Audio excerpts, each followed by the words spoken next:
Madam President, I have just returned from South Florida, where I went to a detention facility in Homestead, Florida.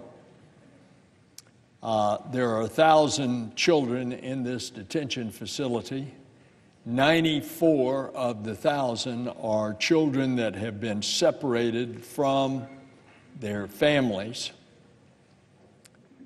And despite being the senior senator of Florida, despite having the oversight responsibility of the Department of HHS, despite the fact that in that oversight capacity, we have the funding responsibility for the Department of HHS, and one of its components, the Office of Refugee Resettlement, of which these children separated from their families are handled by that office. Despite all of that, the Deputy Secretary of the Department of HHS refused to allow me to enter this facility and said that it was his policy, it was the department's policy, that you have to fill out a form, which we had, but you have to wait 2 weeks before they would allow me to enter the facility, of which the question is, why do they not want the senator from Florida to get into this detention facility where there are children that have been separated from their parents? And it must be that not only is this department policy, this is being directed from the president in the White House. And they don't want me to see it because they don't want us to know what is going on in there. I have subsequently found out that in addition to those 94 children, there are 174 children being held in my state of Florida that have been separated from their families. And this is the current debate. Children that have been ripped apart from their moms and dads, when in fact it has always been an American value to keep families together, even when you are adjudicating the lawful or unlawful status of the parents. You always keep those children together on an immigration question.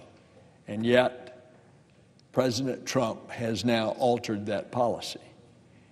And despite all the finger pointing and the deflection, President Trump and his administrations knows that that's their policy. He doubled down on it last night, but there's nothing in the law that requires them to tear parents away from their children. There's nothing in the law that requires the administration to rip an infant from a parent's arms, some young enough still to be nursing. And the decision to enact this quite horrendous and shameful policy was a decision by this administration and this administration alone. And that's why this senator went to Miami yesterday, because I wanted to see for myself. I wanted to see, is the facility clean? Are the children sleeping in beds? Are they sleeping on the floor? Are they having adequate care? And if they were, I could report that that was a good news story. But I also wanted to be able to talk to the young children, the ones who had been separated. I'd already gotten word from Senator Van Hollen, who had been in Texas on Saturday and met a mom there that said her child had been separated from her and that that child was in a detention facility in Florida. I wanted to see that child. I am very proud of all of our colleagues who have come together to support legislation to keep these families together. 49 of us on this side of that aisle have signed on as co-sponsors, all of us on this side of the aisle. And the policy of this legislation is simply don't separate families in this question of immigration.